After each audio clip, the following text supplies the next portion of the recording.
So the empowerment is through participation and also collaboration. So what we can see here is regarding use as a co-creator. So they are not the passive consumer nowadays because they are the one who create the content, and sometimes they are the one who share and also promote the content with so many viewers on the content that they share. Okay, so sometimes they're able to collaborate also through online community. And what is very good about them also, sometimes they are able to attract the collaboration and find the viewers far more than the generation before, which means that the generation nowadays, okay, are able, we can see that, use the role as new media to empower their generation through this digital innovation. So in this study, okay, in the empowerment through participation and also the dialogue, we can see that the study found that youth are not just consumer of the culture, so they are the co-creators. Okay, which means that through online communities, okay, we can see that the collaborator across the border, okay, learning from one another while celebrating local uniqueness. Sometimes the content that being created by the students or maybe the youth generation are able to not only bound in the country but also out of the country, maybe Malaysia, Indonesia, maybe Malaysia and in the Asian, or maybe worldwide, which means that the content may be able to be viral and maybe can spark something that is good to be carried out by this youth generation, which means that animating the role of new media is very important. That we can see nowadays that it is one of the it is safe to say that it is a must to the students and then the youth generation to know how to empower their social media or new media in order for them to do the empowerment and also bring a good dialogue within the community or within the society that I live on. Okay, then the participant, not yet.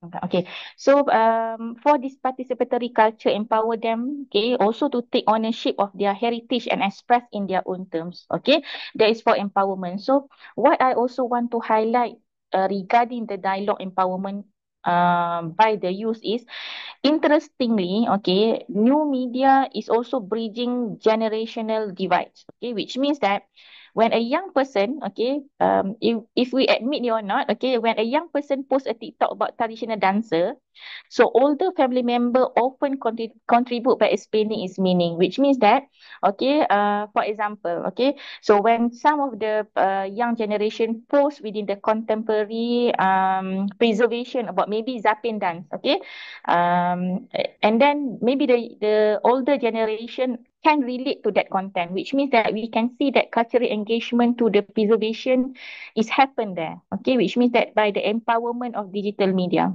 the empowerment of social media, and also the empowerment by the use of developing that content by using their creativity and so on.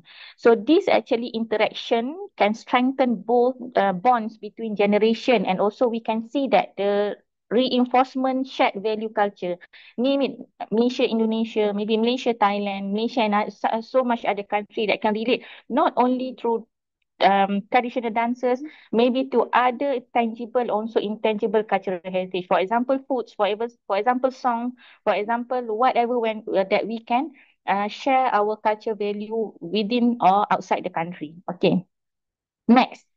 Okay, so a little bit about the implication of the study. Okay, so what I highlight here is regarding these three main implication. Okay, the first one is for education. Okay, when we talk about animating future, the role of new media in empowering the younger generation through cultural preservation and digital innovation.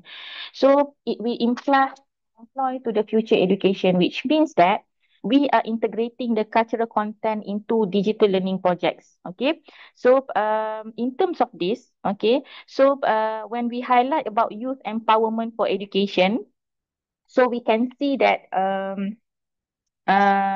understanding about how the technology to tell one story is a form of agency. Okay, and then the second one regarding the policy.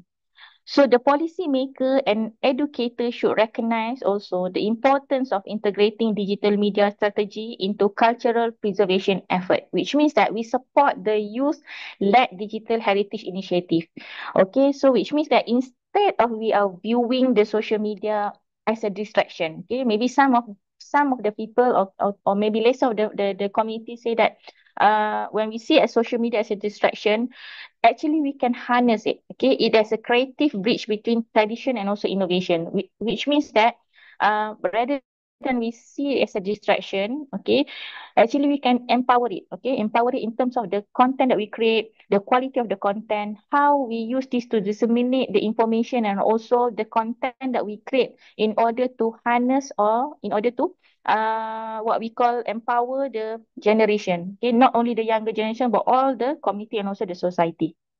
So the third one is regarding for communities. Okay, so what I can share regarding for communities is, okay, religious and cultural institution, okay, should embrace collaborative digital initiative, which means that collaborate across generation to co-create content. Okay, so which means that we can see nowadays, okay, viral content is always related to something that can across border or across the country or maybe around the world, which means that we can relate with it with that content, also they also can relate with that content.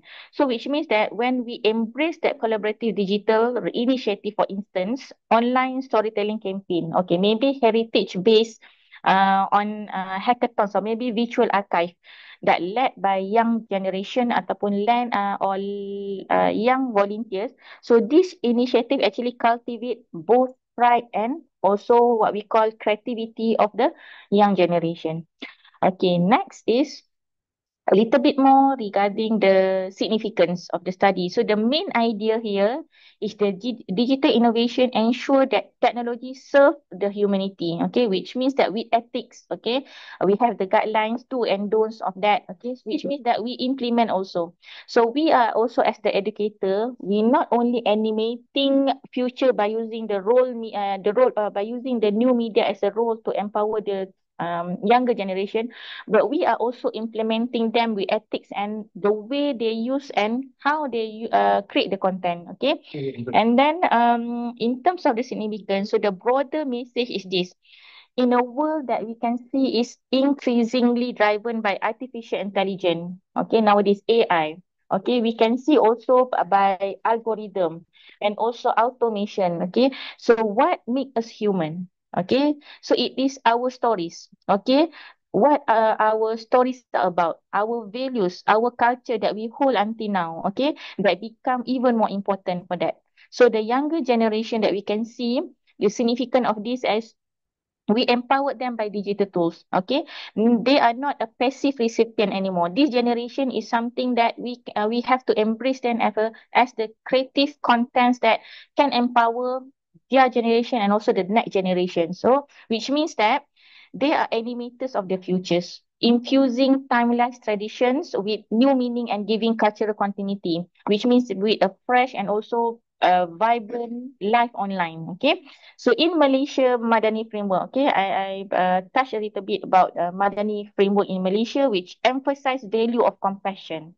Okay, and then mutual respects, okay, between all the society and also the community, and also community empowerment. New media plays a very essential role in strengthening this social cohesion, which means that it allows our youth to be globally connected and then yet we are still locally grounded. Okay, so a crucial balance in sustaining a national identity within a digital world. So which means that in order for us to discuss on this, okay, the Madani framework envision a balanced society, okay, as we can see rooted in tradition that open to also innovation, which means that the new media helps to achieve this by connecting young people to their faith, culture, global peers, and also their belief by reinforcing their shared human value. So this is where we can see that how the role of new media in empowering the younger generation that can enable them to preserve the culture and also do the innovations and digital innovation by themselves. Okay, last one. Okay, before I close regarding the topic for today is okay. Preserving culture in the digital age is not resisting change actually. So it is guiding it with wisdom. So as I conclude, okay, I would like to leave all of the audiences, maybe speakers today from all the universities in USIM, also from our collaborators from Indonesia. So cultural preservation in the digital age is not about resisting change, okay? It is about guiding with wisdom. It is about ensuring that as technology advances, okay, our moral compass, so our shared value and our cultural heritage continue to illuminate the path forward through this young generation, which means that they are the generation that can empower our cultural preservation and also our digital innovation. So let us therefore view, okay, I want to ask all of the audiences today that view a little bit about this, okay. So let us therefore view new media is not a challenge to tradition. Okay, but as a partner in cultural resilience, which means that an instrument that can empower the younger generation to inherit, also to innovate, and also to inspire. These three things: inherit, innovate, and inspire. Okay, I think that's all. As my final message, which is new media equal to a partner in cultural resilience, where we empower youth to inherit, innovate, and inspire, so that this generation are able to empower the younger generation to cultural preservation and digital innovation. I think that's all for me. Thank you so much to all the audiences and to all the speakers that are with me for this session. Thank you very much. Assalamualaikum warahmatullahi wabarakatuh.